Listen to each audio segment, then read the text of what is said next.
voici réunis en ce jour encore pour célébrer cette liturgie d'action de grâce et dire merci au Seigneur de toutes ses merveilles, de tous ses bienfaits. Oui, en vérité, il est le Christ, celui-là, la parole de Dieu fait chair pour nous sauver.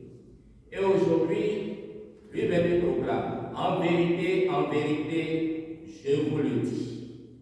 Si vous croyez en ma parole, si vous croyez que celui-là qui m'a envoyé est Dieu le Père, eh bien, vous serez sauvés. Eh bien, vous ne mourrez pas, mais vous passerez de la mort à la vie éternelle. Qu'est-ce que nous voulons?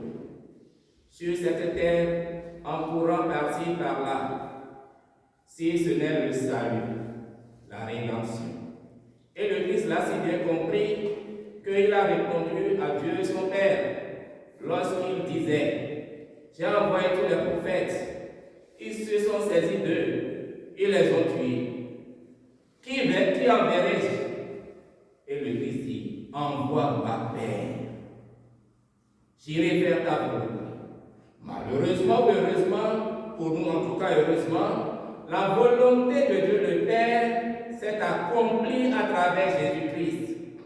Et la volonté de Jésus-Christ s'est effacée totalement jusqu'à ce qu'il meure sur la croix. Et sur la croix, il disait: Père, non pas que ma volonté soit faite, mais que ce soit ta volonté.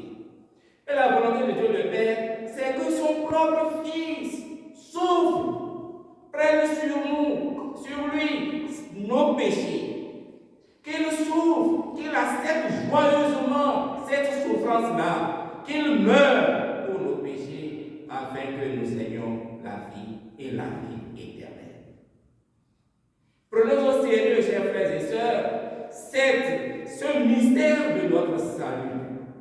Prenons au sérieux notre vie chrétienne. Jeûnons, prions, persévérons sur ce chemin. Ne nous laissons pas au désir charnel, aux voluptés de ce monde, mais accrochons-nous à la croix du Christ. C'est un mystère sanctifiant, un mystère vivifiant. Ce mystère se renouvelle chaque fois dans un sacrifice non sanglant lorsque nous célébrons l'Eucharistie. Il est bon, en ce moment-ci, que chacun se pose la question: est-ce que j'ai véritablement accepté Christ comme mon unique sauveur? Est-ce que j'écoute sa voix, sa parole? Est-ce que je fais sa volonté? Attachons-nous à lui, l'Évangile. C'est à travers l'Évangile que nous pouvons déceler la volonté de Dieu le Père. C'est à travers l'Évangile, la lecture de cet Évangile, lecture quotidienne de cet Évangile, que nous pouvons véritablement vivre en chrétien. Que Dieu nous bénisse. Au nom du Père, du Fils et du Saint-Esprit.